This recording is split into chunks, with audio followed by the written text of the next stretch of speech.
lebih menguntungkan investasi emas atau perak. Memilih antara investasi emas dan perak tergantung pada beberapa faktor, termasuk tujuan investasi, toleransi risiko, dan kondisi pasar.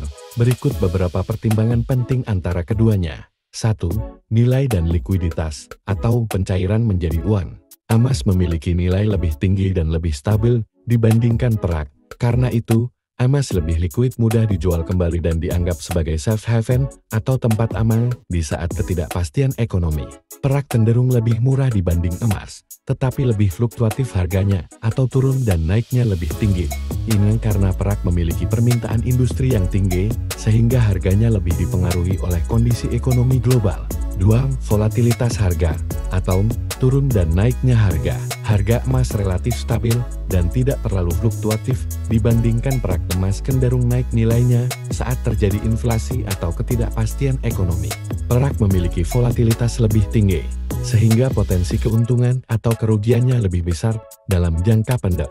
Ini bisa menguntungkan bagi investor yang toleran terhadap risiko dan mencari keuntungan cepat.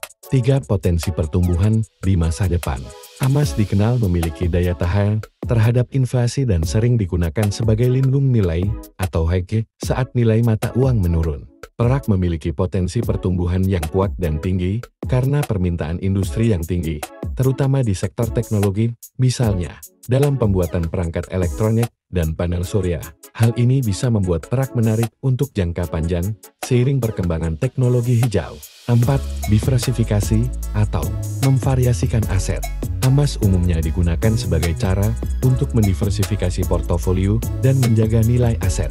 Perak juga bisa menjadi diversifikasi yang baik, terutama jika investor ingin memanfaatkan volatilitas harga yang turun dan naik tinggi secara cepat untuk jangka pendek. 5. Masa depan green energy. Perak memiliki potensi besar di masa depan terkait perkembangan energi terbarukan. Karena dibutuhkan dalam produksi panel surya dan alat elektronik, perak dapat mendapat permintaan lebih tinggi jika energi hijau semakin populer. Kesimpulan, jika Anda mencari investasi jangka panjang yang aman dan stabil, emas mungkin lebih cocok. Namun, jika Anda memiliki toleransi risiko lebih tinggi dan ingin memanfaatkan volatilitas turun naiknya harga untuk keuntungan jangka pendek, perak bisa menjadi pilihan menarik, terutama karena ada potensi permintaan dari sektor industri dan teknologi. Banyak investor memilih untuk berinvestasi di keduanya guna mendiversifikasi atau memvariasikan aset untuk menyeimbangkan portofolio, sehingga tidak terlalu bergantung pada salah satu aset saja.